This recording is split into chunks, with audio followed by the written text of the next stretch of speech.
So many of you have reached out saying you're having some trouble with your 180s. They're probably looking something like this, or something just isn't clicking and you want it to look something more like this. Today I'm going to tell you why you can't 180 by giving you 5 common mistakes, and I'm going to tell you what you can do to fix it. One of the big problems I see beginners struggle with is losing all the speed during your 180. And that's because of mistake number 1, which is letting your back foot go around you. This basically turns the trick into a carve instead of a 180. You're letting that skate go around you into an arc, causing you to lose both your speed and your balance, and that's not what you want. Instead, you need to let that back skate continue its original path straight under your body, and in order for that to happen, you need to move that front foot out of the way so your back foot can pass through. This pivot needs to be a quick snap at 90 degrees, and then this is where mistake number 2 comes in, which is allowing that front skate to keep rolling. What this does is turns this trick into a turn and you end up going the other direction. So to avoid turning, you want this to be a quick pivot on a dime, and then once that's pivoted at 90 degrees, it needs to stop so that the only thing moving is this back skate. If you're finding that this is an awkward position to be in, you may be making the next mistake, which is not using your shoulders. When you're turning that front skate at 90 degrees, you need to make sure that your upper body is rotating along with it at the exact same time. Not only does this make the 180 more comfortable, but this way your shoulders will start the momentum that will send your body into a 180. To sum everything up so far, you're basically stopping into a T stance and then only letting your back foot roll forward.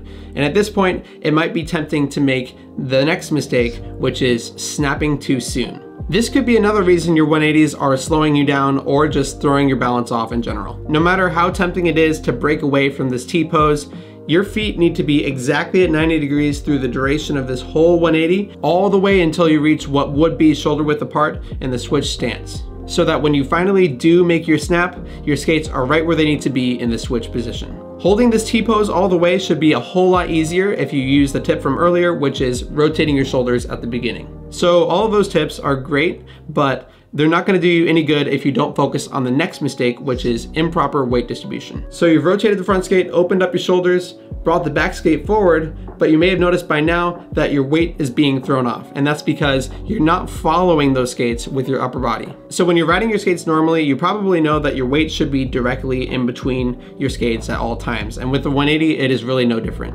So as that back skate rolls forward and closes the gap, you need to make sure that your upper body is following the center of those two skates and ultimately ends up in the center of your switch position. Another way to think about this is starting the 180 with your weight in your front foot and then slowly shifting your weight to your back foot as you finish out the trick. If your upper body doesn't follow the center of these two skates at all times, you're going to find that your balance will be thrown off completely. So you may have noticed that up till this point, I've only talked about the front side 180. So what about the back side 180? Well, believe it or not, it's actually the same exact steps. Just instead of pointing your toe out on the front skate, you point it inward so that you can turn towards your back. One challenge I have for you is to eventually practice all 4 of these 180s because it's just going to make you overall a better, well-rounded free skater. If you've successfully landed your first 180, that's great and all, but now you might be running into a new problem, which is you're going backwards and you have no idea how to ride. Riding switch on free skates is super important because it opens up the other half of the sport. So in order to learn how to do that, I recommend watching this video right here. Thanks so much for watching. Hope you liked the video